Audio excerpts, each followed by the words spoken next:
그래서 감당할 수가 없어. 하지만 그것을 나는 물을 탐으로써 내가 적당히 얼버무릴 생각이 없어. 하나님에게서 받은 것 같이 하나님 앞에서 그리스도 안에서 나는 그대로 순전함으로 말하겠어 라고 얘기를 합니다.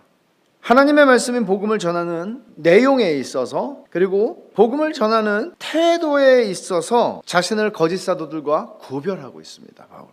제가 누구라고 말하지는 않겠습니다만은 이분 설교가 어떠냐고 저보고 자꾸 물어보는 사람이 이메일로 막 그런 분들이 너무 많아가지고 제가 설교를 안 듣거든요. 사실은 너무 이메일이 많고 너무 이제 이분이 좀 유명세를 타고 그래서 한 3개, 4개를 들었어요. 3개, 4개 듣고 사람 어떻게 판단할 수 있겠어요? 그래서 그냥 판단하기는 좀 어렵다. 느낌은 오는데 판단하기 좀 어렵. 그리고 이제 한국에 제가 잠깐 왔을 때 제 친구하고 잠깐 만났는데 그 친구도 이제 그 얘기를 하더라고요.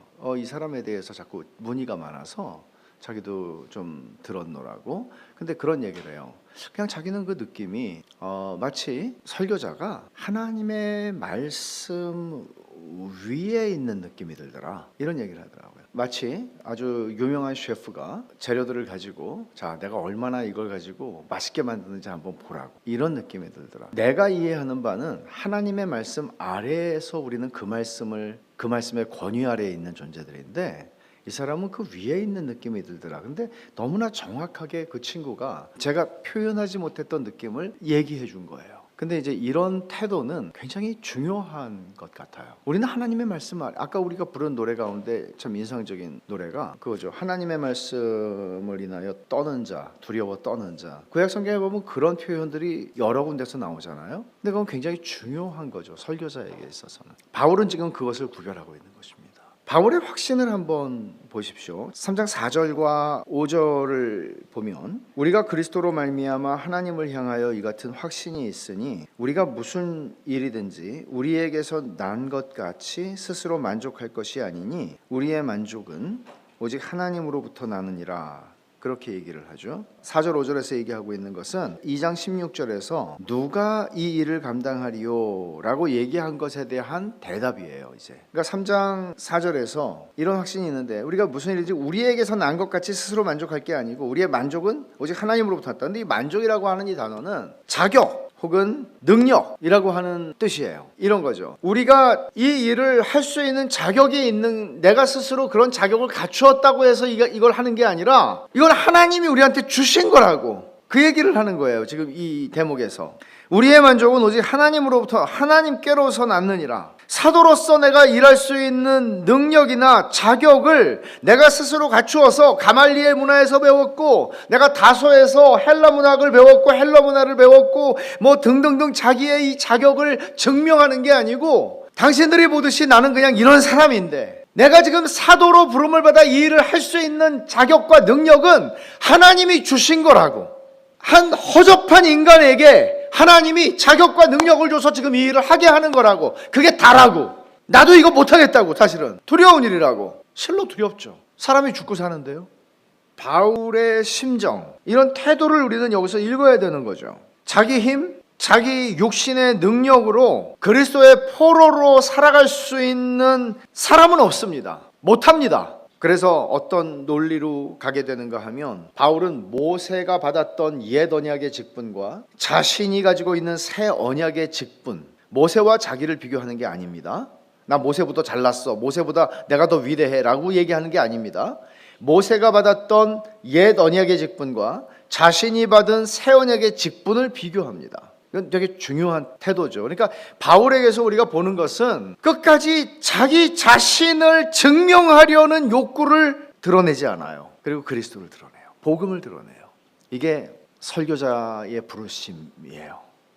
틈만 나면 나 자신을 드러내고 싶은 욕구를 가진 게 우리 인간의 죄성의 본질 아닙니까?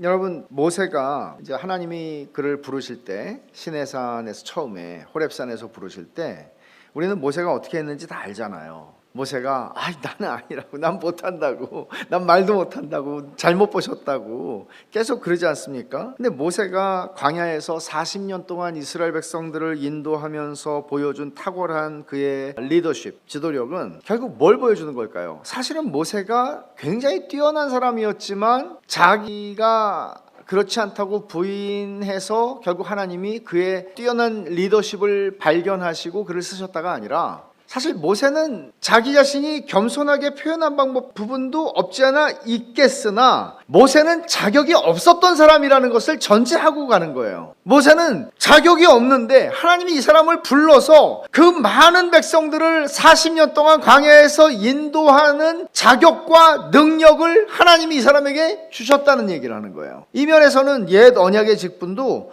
동일한 거죠. 그러니까 이런 자기 자신이 어떤 존재인지에 대해서 현실적 인식을 하고 있는 사람을 부르셨어요.